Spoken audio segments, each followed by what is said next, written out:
Thank you for thank you for inviting me to present. I offered Barry one or two choices, and he chose William Tell, which is not actually a thematic display, but I've sort of tried to make it a little bit thematic, as you will see. Um, but before we begin, those of you who've seen me display before know I like this day in history, so I'm always interested in what happened this day. I like this day in history because it's very bite-sized, and I know nothing about history, so it's about as much as I can cope with reading an A4 page. Anyway, so here we are for May 27th. And the First Lady is Rachel Carson, who was an American marine biologist and writer, and apparently was quite influential in advancing marine conservation. And you can see this particular stamp was issued the day after her 74th birthday. It was an American definitive issue. Part of the same set was this lady, Julia Ward Howe, who is an author and poet. She was an advocate for all sorts of things, and her most famous thing is writing the battle hymn of the Republic. And this stamp came out on the 125th anniversary of that. And it's also the 300th anniversary of St. Petersburg. So it was founded on 27th May 1703 by Peter the Great. You see there a couple of monument to Peter the Great, and you see a little miniature sheet from Russia on the 300th anniversary. And a number of facts down the right-hand side. I always write too much. The thing I didn't know was that it was the world's northernmost city with more than 1 million residents. So there we are. At least you know something today you didn't know yesterday.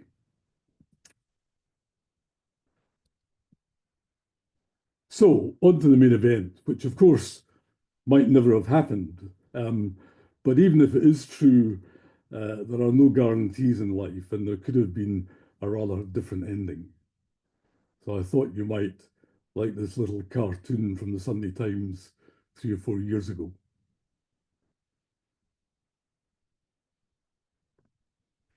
I'm not sure that would be described as success for William Tell, but there we are. And I wouldn't be very confident of this particular outcome. Uh, and as I say there, it looks like Kate agrees with me. So I think with these two, we might have had a rather different story to where we are today. So there are three parts to my display this evening. The first part is a bit about why I got, not fascination is probably too strong a word, but why I got involved with William Tell in a stamp display. The second bit is the stamp bit of the evening, which is telling you about the Tell stamps, which won't take very long since there are only two of them. And then the third thing is trying to be a little bit thematic. I thought I'd give you an A to Z of William Tell material. And I've had to cheat a little bit, but hopefully you'll forgive me for that. So why the interest in William Tell? Well, I could give you two answers. One is a very highbrow cultural answer, and one is a more popular answer. And you can decide which you think is more unbelievable, credible. So the first one's the cultural, and that's the Rossini opera of William Tell. And I went to see it performed in the Edinburgh Festival in 2014, and I thought this is quite interesting, and I've seen a few William Tell stamps. I should really try and do something on William Tell, and that's really what got me interested in William Tell and Swiss stamps, because I'm basically a stamp collector. And as I've said there, you shouldn't get too confused with the Lone Ranger. And this is a bit that I hope works. Can you hear it?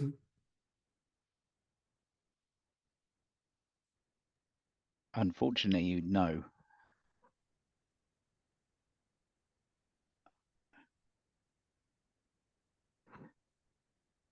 Yeah, there's no music coming through, George. So Could you hear that? no, sorry, it there wasn't any music coming through. All right. Well, you can imagine what it was. I don't know why this doesn't work actually. Famous operatic William Tells. We've got Thomas Hampson, who's the American baritone. We've got Gerard Finlay, who's the Canadian baritone. And we have Niccolo Alaimo, who's the Italian baritone. But none of them was a very good likeness for William Tell. And then along came this chap, and you're not going to hear this either, I'm afraid, but these are the opening scenes of the.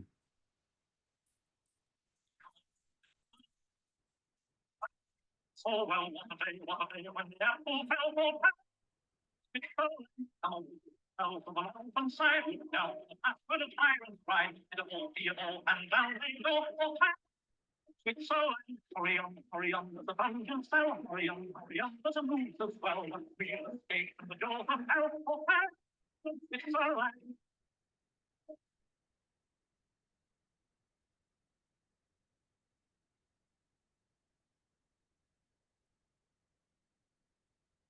So there you are. I'd let you see Gessler in all his finery.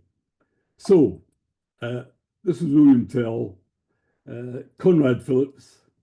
There you are. And there's William Tell as we know him in the stamps. And I think we can all agree that the likeness is uncanny.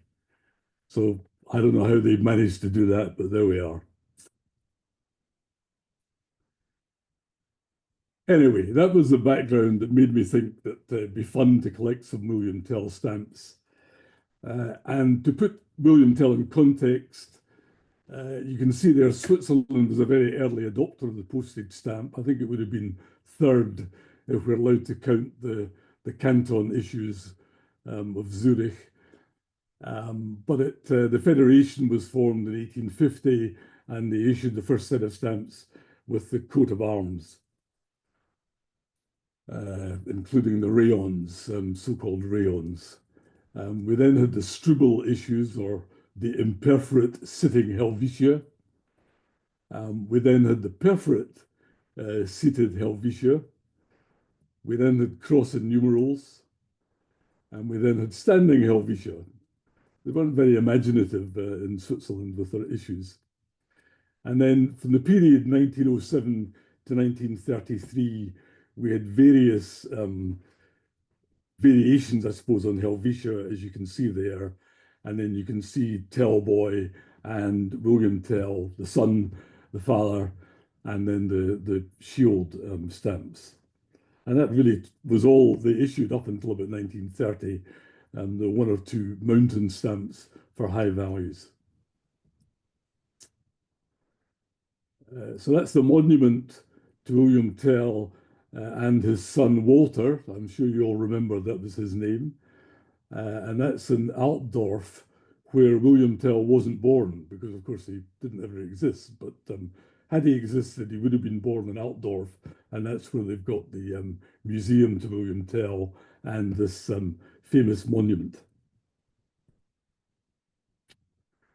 And I said earlier there were two stamps. Well, actually, there were three stamp designs. It came out in 1907 for lower denominations. And the first one was the Walter Tell, or the son of Tell, or Tellboy issues. And you can see that's a proof there of the 2 cent value. And he's holding his father's bow with his right hand, and he's got the apple with a bolt through it in the left hand. And that only lasted for a very short period.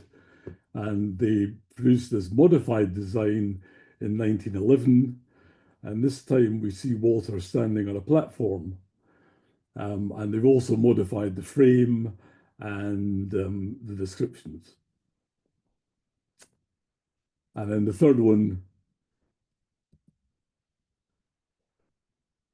So the son was low value, 2 cents to 7.5. And then we have the father, the bust of William Tell, first came out in 1914, and that was for higher values from 10 cents to 30 cents.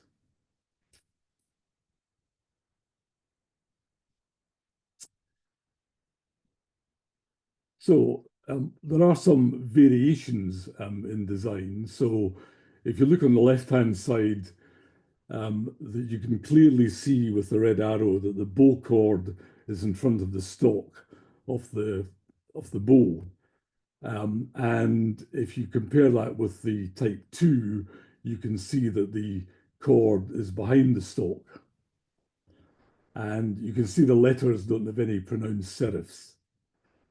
If you go to Type 3, you'll see that the bow cord is also behind the stock, but there are serifs on the letters, E, L, and A. So that's how you tell the three types.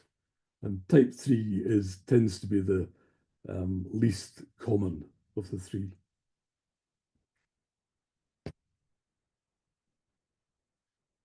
If we go to the father, it was a pretty simple design, just the bust of William Tell. You can see a 12-cent value on the left and then a 25-cent proof copy on the right. You get some color variations. So this is the 15 cents. So you've got violet, dark purple, black, dull purple. And then you also get two quite distinct printings of the William Tell stamp, and that's differentiated by the height of the bar. So type 1, the H is in the middle, that's the left-hand stamp. And then type 2 is 3/4 of the way up. So I think you can see quite clearly there, it's much higher on the second copy than the first.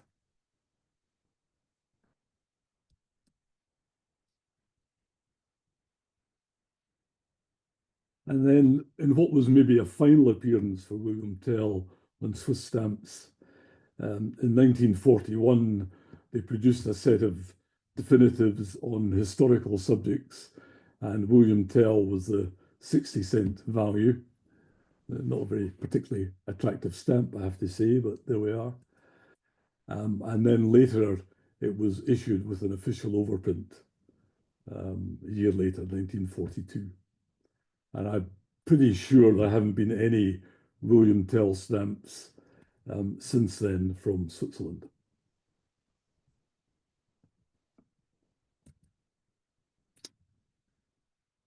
And here, I've just given you, I don't want you to pay any attention to this, but oh, sorry.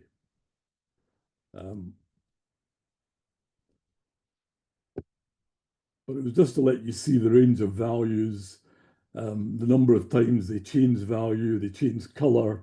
I think some of the stamps came in 5 colors, the 5-cent Tellboy stamp.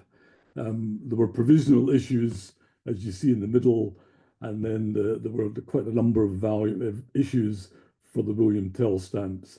Again, change of value, change of color, and then some provisional overprints. I didn't think the Swiss ever ran short of anything, but there you are. They obviously ran short of some values and had to overprint. So that's the stamps, and I hope I don't need to tell you that with my little pun here, I've said, you might hope I'm finished, but boy, do I have much more to tell you. So there we are. And we're going on to an A to Z of William Tell. So, start with A is for hotel advertising cards. Clearly, I look for these used with Tell stamps, which gives you a bit of a problem actually, because the first hotel advertising cards came out in the very end of the 19th century. But of course, there weren't any Tell stamps around at that time, so one has to compromise. So there's one there, the Grand Hotel Bergenstock, Lake Lucerne and the mountain in the background. And you can see it's been franked on the reverse with a 10-cent William Tell stamp from Bergenstock. Another example showing a paddle steamer with the Mitten in the background, which is one of the famous Swiss mountains. And this one has a cachet on the back for the Hotel Germania. And the postcard was sent from Brunnen to Antwerp, 1911. And here's people showing, I would have said that was holidaymakers enjoying the terrace, but apparently it's an animated terrace, according to the description on the card. And again, it's got a hotel cachet on the back, and it's used with a 7.5-cent Tellboy stamp.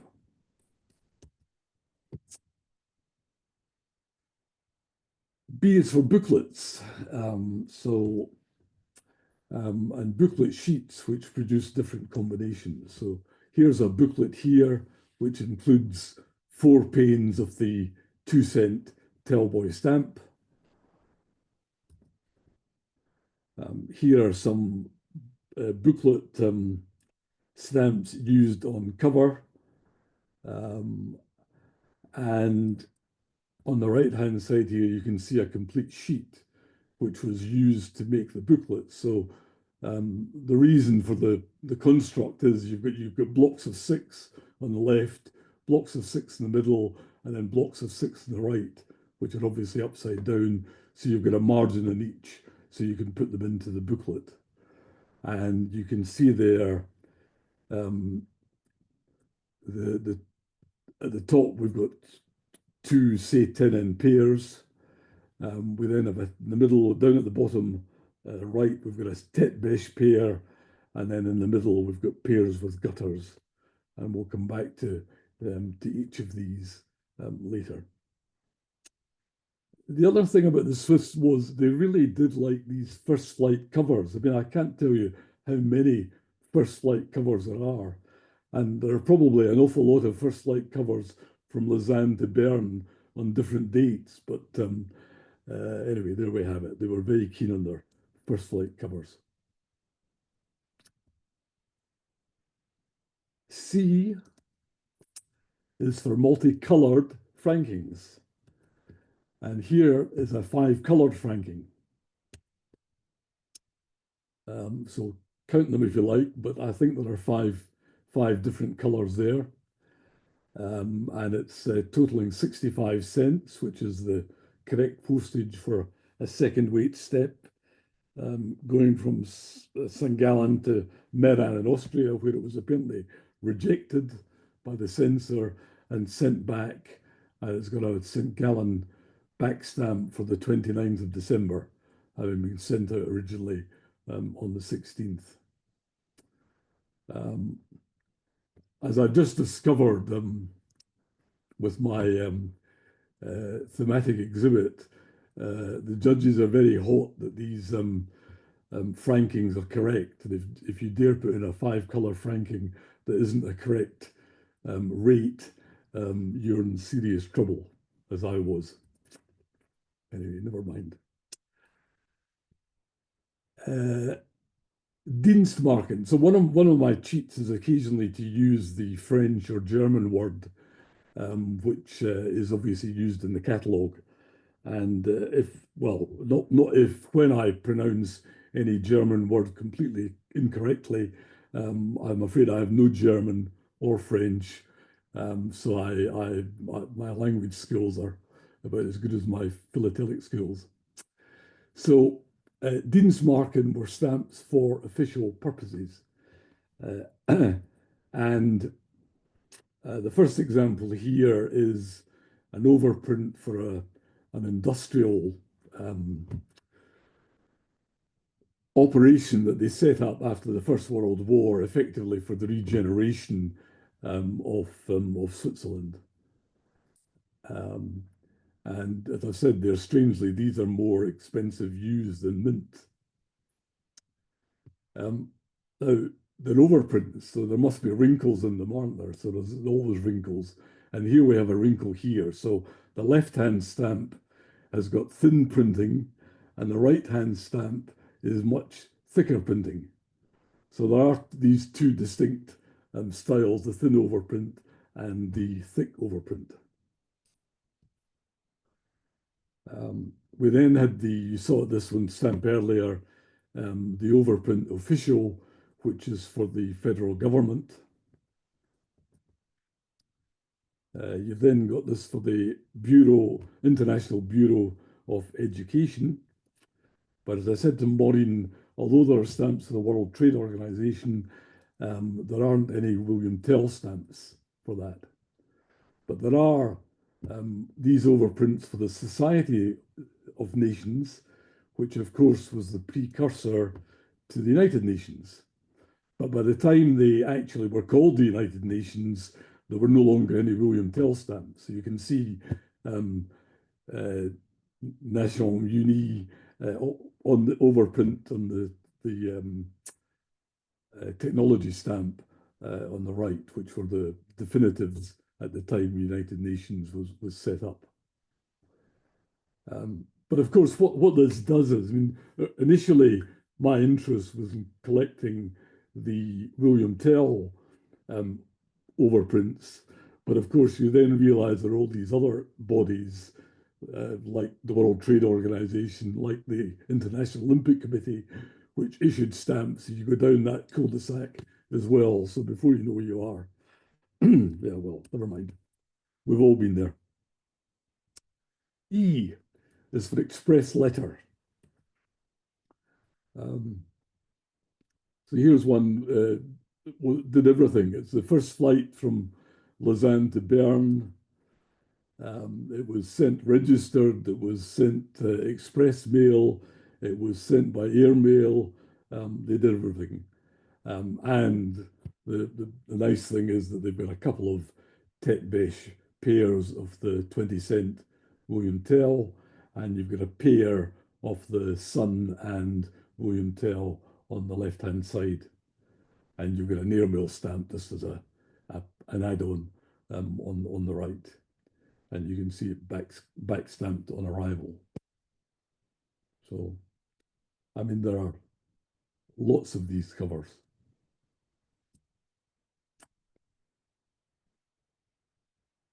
One of my favorite areas, so pioneer flight. So in 1913, there was a series of pioneer flights from various locations around Switzerland. I think there were 12 or something. I can't remember the exact number. And each location issued a special vignette, so just could be added to the cover. And covers carrying these are quite popular. And it's no surprise that I look for examples that are franked with William Tell stamps. So here's an example from Arrow, that rather crude picture on the front of the card, and there's the reverse of the card, and it has the Arrow vignette, which has also been cancelled. So unlike a lot of other of these cancelled, they tended to cancel the vignettes, which is quite nice. And there's an example from Herisau. So you have a rather more attractive front. On the back, you have the Tell stamp. You've got the vignette, which has been franked as before. There's the mint example of the vignette down the bottom right. Unfortunately, this flight was cancelled because of poor weather, and it was flown the following day by this chap, Charles Favre, in a Pommier Anrio, and unfortunately he crash landed, but obviously they were able to repair the mail. G is for grilled gum varieties. So if you collect Swiss stamps, you will get the sort of normal stamp, and then you would get these grilled gum varieties, which you can only see if you look on the back of the stamp with a lot of magnification. And it was because this was quite late on in the period when these stamps were printed. But Courvoisier used a gum breaking machine that put a pattern of small squares into the gum, and it results in this so-called grilled gum. And so if you collect by Zumstein number, on the right hand side, you see Z182Z. Z is always the grilled gum variety. And they do tend to be quite a lot scarcer than the ordinary varieties.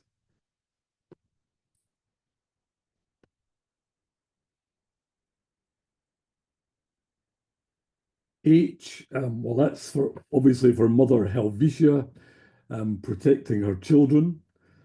So this is a Bundeswehr card from 1917. There she is there, sheltering her children under her cloak. So you can see the image is called Mother Helvetia Protecting Children. That tells you who the artist is, and it tells you who the printer is. And the whole range of these Bundeswehr cards were published. So there's the reverse of the card. It's got the Tell Boy imprint. It's had another Tell 2.5 cent Tell stamp. And that one's been sent out. This has been posted on the 17th of December. But ideally, these Bundeswehr cards should be used on the 1st of August, which is Swiss National Day. And I mean, this was 1942 is very late for using these Tell stamps. And it just tells you there that you'll have heard of Pro Patria stamps. That raises money for the Pro Patria Foundation, and so do these Bundeswehr cards.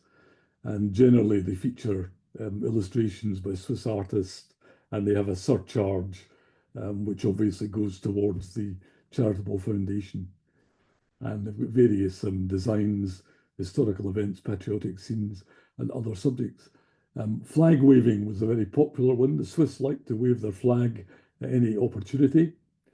And fighting is another one. The Swiss, for all that we think of them as a fairly peaceful race, were involved in an awful lot of battles in the middle part of the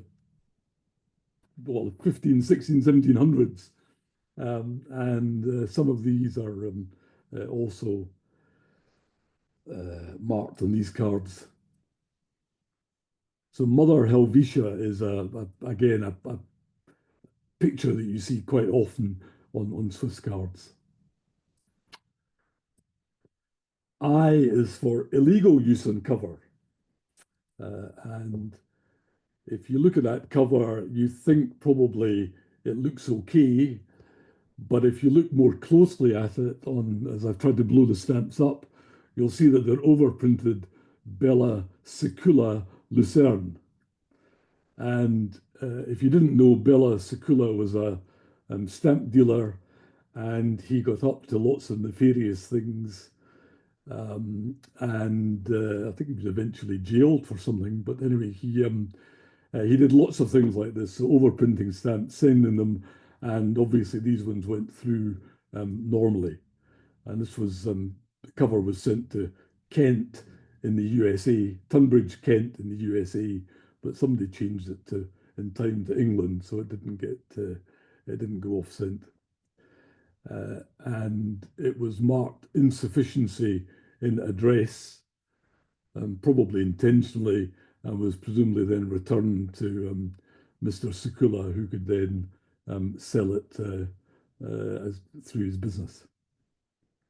But he is well known for a lot of these things. J, well, that can't be anything else but Pro Juventuti. And again, you'll probably be familiar with the Pro Juventuti series of stamps. It's a foundation, charitable foundation in Switzerland dedicated to supporting the rights of children. And since 1913, they've issued annual charity stamp series, initially 2, then 3, then 4, then 5, and then even more stamps to support the work of the organization. Now, a lot of the Pro Juventudi covers will only have Pro Juventudi stamps on them, but there's a couple here of so the Pro Juventudi stamps came out in 1913. In 1912, they issued these what they call the forerunners. So these were essentially Cinderellas, which you could just add to a letter. And the forerunners came out in three languages: German, French, and Italian. And the Italian is the much scarcer of the three. But there's an example there with two Tellboy stamps paying the postage and two of the Pro Juventudi forerunners. And this is a stamp being sent. This cover, sorry, was sent within Zurich.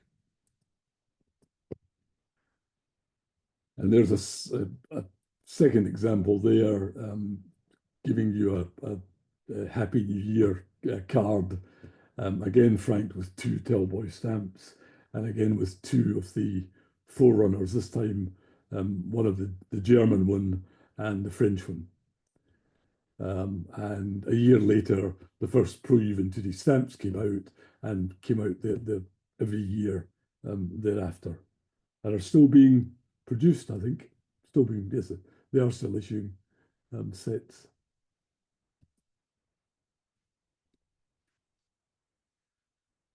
Letter K is, again, using the German Kerdrucker for Tet Besch stamps. So here's Tellboy with a mint example of the 5 cent and a used block of the 4 2.5 cent. You've then got William Tell, where you can see the 15 cent pair and a block of 4 of the 10 cents. And then you can see William Tell and Son. So there's a pair used, and there's a block of 4 used at the bottom. You have to be, a lot of these sorts of things are quite well, so the used can be more elusive than the mint stamps, and you have to be careful that the cancellations are genuine. And I've certainly got a couple of examples where even an expert hasn't been able to tell. Letter L is for Lake Lucerne. And it's a colour postcard of Tell's Chapel. So there we have Tell's Chapel. There's the back of the card, which tells you it's the Tell's Kapelle. And it's been cancelled. It's been sent to London, and it's been sent at a printed matter rate because there isn't any message on the back of the card. So apparently it manages to get through like that.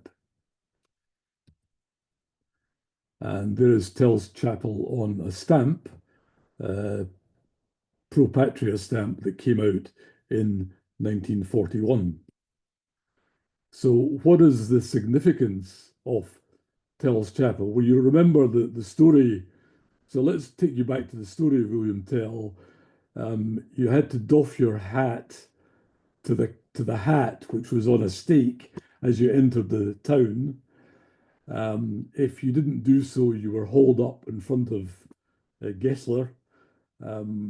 Tell, of course, refused. He was hauled up in front of Gessler. Gessler said, I hear you're an expert with a bow and arrow. Why don't you shoot the apple off your son's head? Which Tell duly did. But he had 2 arrows. And Gessler said, why did you keep the second one? He said, because if I'd missed, I would have killed you. So he was immediately arrested. He was taken across Lake Lucerne to the Austrian town, and storm blew up. He was the only person who could steer the boat. He steered it close to shore, and he leapt off the boat onto the Tellsplatte, which is the William Tell stone on Lake Lucerne, which marks the site of the Tellensprung, which is the spring from William Tell. And of course, none of this happened, but I mean, it makes a good story. And there is a rock, and they built that chapel on the rock. And there we have Tell's Chapel in Lake Lucerne.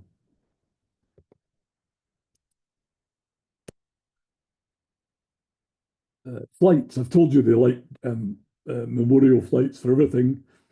Well, this was a memorial flight for Pestalozzi.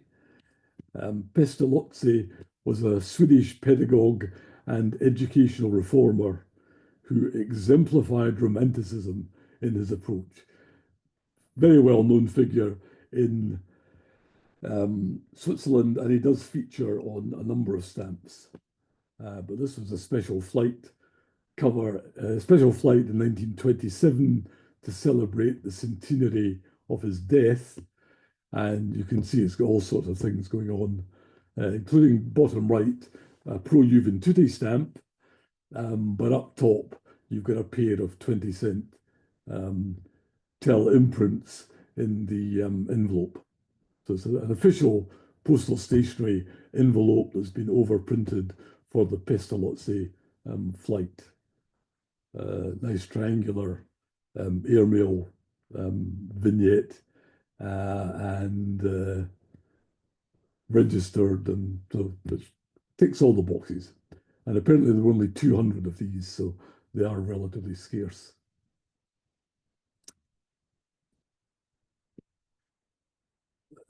N, we're back to German again, so Nachname card. These cards are apparently sent out to collect money, so it was cash on delivery. And this was sent from Zurich to this place, Talwil, collecting 20 francs membership dues. So I doubt if this was a stamp club collecting its annual subscription, but Maureen might want to pay attention. This could be a way of collecting the dues for the Glasgow Thematic Society. And again, it's franked with a 25 cents William Tell stamp up on the top right. So I'm not quite sure how the money ever got back to the individual, but presumably the card was returned and then the money was paid out, but it's not, I don't know. O is for overprints. So here I've selected a postal stationery wrapper, was 10 cents, and you can see it's been overprinted by 7.5. And you can see the price at the bottom has been scored out. The three lines have been scored out, and there's another price been put in of 8 centimes. So presumably paying an extra half centime for the wrapper. And then there's 3 examples there, showing them in different positions. And the bottom one didn't have an original price, 11 cents, which all the others had that were scored out on it. So just various variations on the overprints.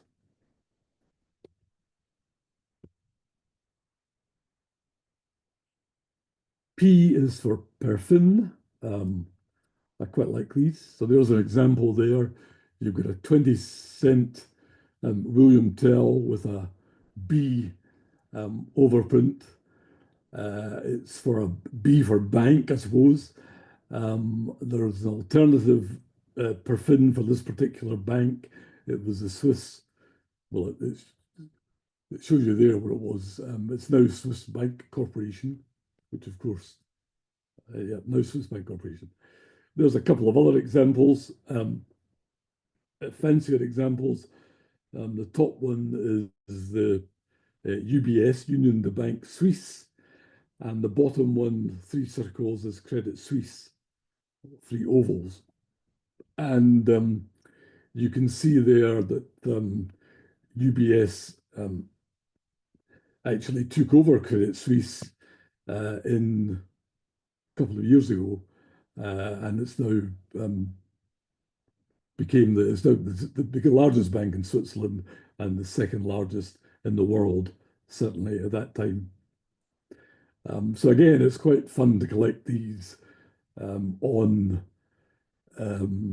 tell stamps. You can see the period there that were used 1921 to 1930, 1911 to 1928 coincides with the period where tell stamps were very popular or were used a lot. So, and it's also nice to get an example on um, cover. So here's one here. There's a registered cover that's coming from Swiss Life Assurance Society in Zurich to Lausanne. You can see the RA Perfin, the bottom left there on the stamp. And in fact, each of the stamps has got a Helvetia, a Tell, and a Tell Boy. Each of them has got a perfin, been perfined RA. So, very nice example on cover.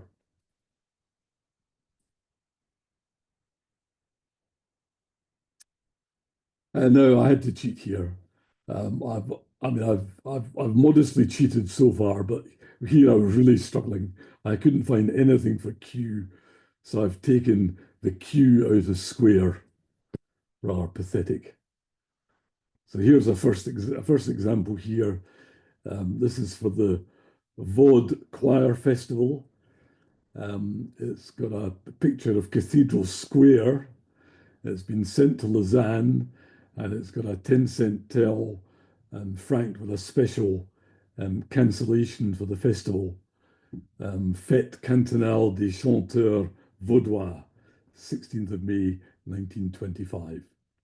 So it's nice, nice card, lovely cancellation. Just pity about the slight cheat. And here's another one here for Einsiedeln. That's a PC of the Abbey, Church, and Square again. And it's used to Austria with a cachet of a hotel. So this can go into either part of my collection. It can either go into Q for Square or it can go into hotel advertising cards. You can see the example there in the top right next to the tell stamp is what the cachets are like on the reverse of these advertising covers.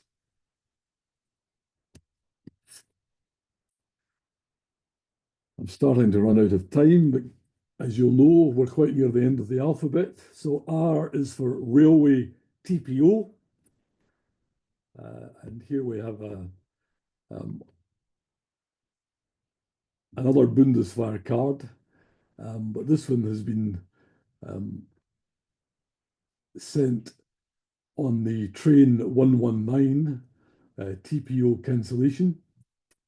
You can see on the date 15 8 11 and then 119, and that's the train cancel. So that's a TPO cancellation, and it's a train that goes from Appenzell to Winkeln. And there's a CDS cancel as well, Appenzell, where it arrived in Appenzell.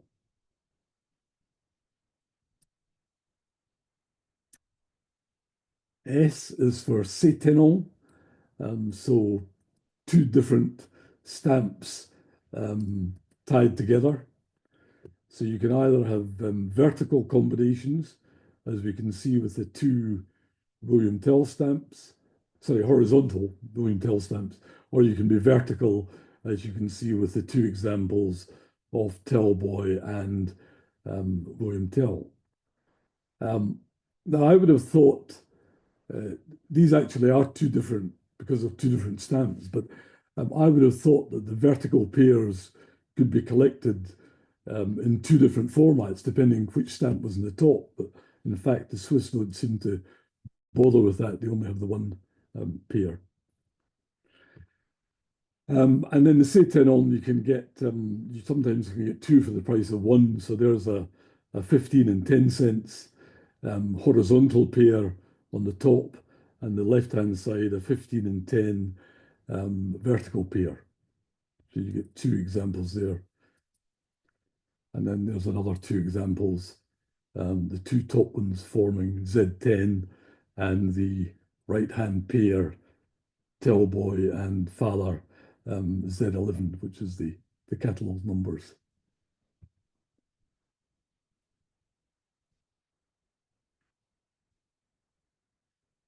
T is for target. So these are Tellboy stamps used with a target cancellation. So just a very simple two-ring target cancel. And I thought that was particularly appropriate for the William Tell issue, since it's all about the apple and the target. U is for Uri, which is one of the 26 cantons, or 23 cantons, depending how you categorize them. And you can see Uri there, almost in the middle of Switzerland. It was a founding member of the Swiss Confederation, and you can see that it covers the valley of the Reuss between St. Gotthard Pass and Lake Lucerne. And there you can see the coat of arms of Uri, and that came out on a Pro Juventuti stamp in 1918. And the use of the bull as a heraldic symbol for Uri dates back to the 13th century, when you could see it used a seal with a bull's head on it. So there's a long history associated with these coats of arms. And you can see a number of them on the left, on that postcard on the left, shows you quite a few of the coats of arms of the main cantons. So I'm always looking for some unusual cancellation. So this played Gürtenellen. These are both railway cancels. And you can see one is dated 1927, and Gürtenellen is right at the south end of the canton of Uri. And it's not a particularly, I mean, it's not a particularly common cancel. V is for varieties. So no stamp presentation is complete without showing you some varieties. I don't really like these types of variety, but anyway, this is what it is. So if you've got very good eyesight, better than me, you'll be able to tell there's a defect on the V of Helvetia, but there you can see it blown up. There you can see a brown spot near the middle of the bow. That's quite easily visible to naked eye. There's a big white blot adjacent to the 3 in the right-hand stamp, again, very visible. Going to Father, there's a spot between the T and the I of Helvetia. There's a shifted overprint. So instead of showing us 2.5 in the middle of the stamp, it shows it 2 at the right and half at the left. And the left stamp there shows a doubling of the overprint, and both stamps show a partial offset on the reverse. And then finally, that's a tête bêche pair, but it's got the perforation variety, but it's been additionally perforated through the middle of William Tell, which has obviously been put through wrongly.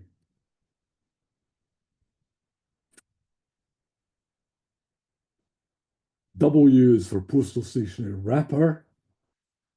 And here's an example here. So you see the 2-cent Tellboy imprint on the wrapper. You can see the private illustration for rain capes, which I'm pleased to say there was no need for in Glasgow for a 5-week period. But if you didn't have your rain cape in the last couple of days, you'd be guy wet. But anyway, it's a nice example used in 1908 and sent from Basel to Saint Gallen. And it tells you the different prices of the various capes for gentlemen and for ladies. You can't do an X without a little bit of cheating. So we've called this X is for the Exposition Nationale. And for the 1914 Exposition Nationale, they produced actually 4 stationary envelopes, but this is two of them had Helvetia, 2 of them had Tellboy and the Father, and it came out for the National Exposition of Bern in 1914, which of course coincided with the outbreak of World War One. And the exhibition was all about showcasing Swiss culture, industry, and nature.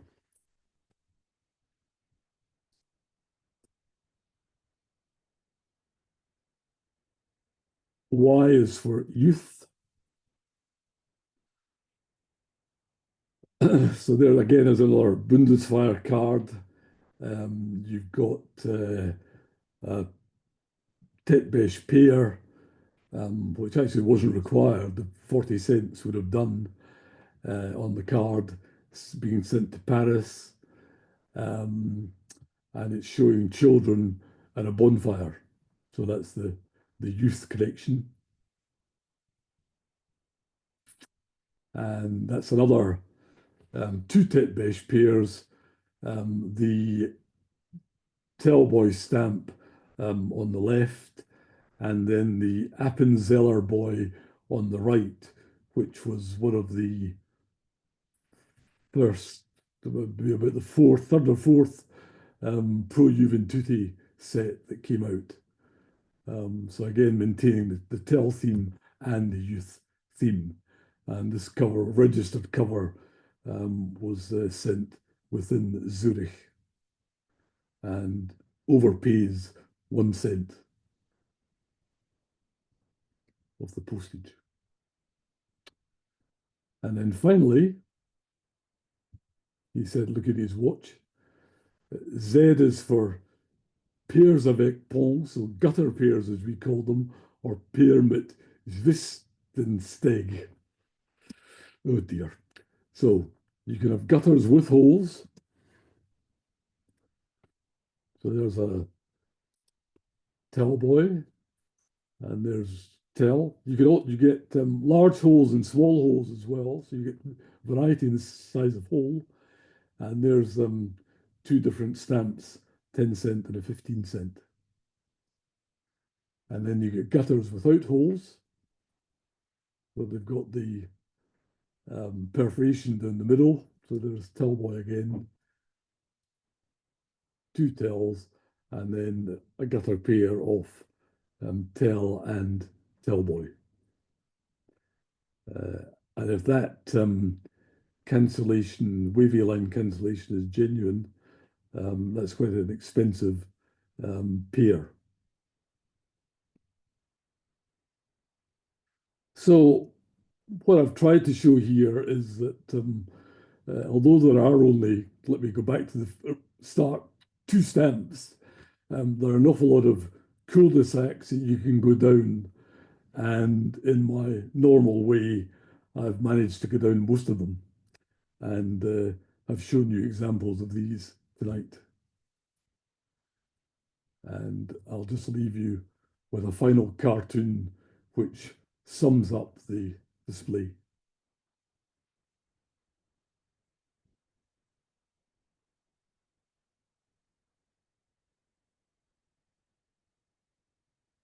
So I'm a little bit fuzzy on the small details, just like our chap down the bottom right here.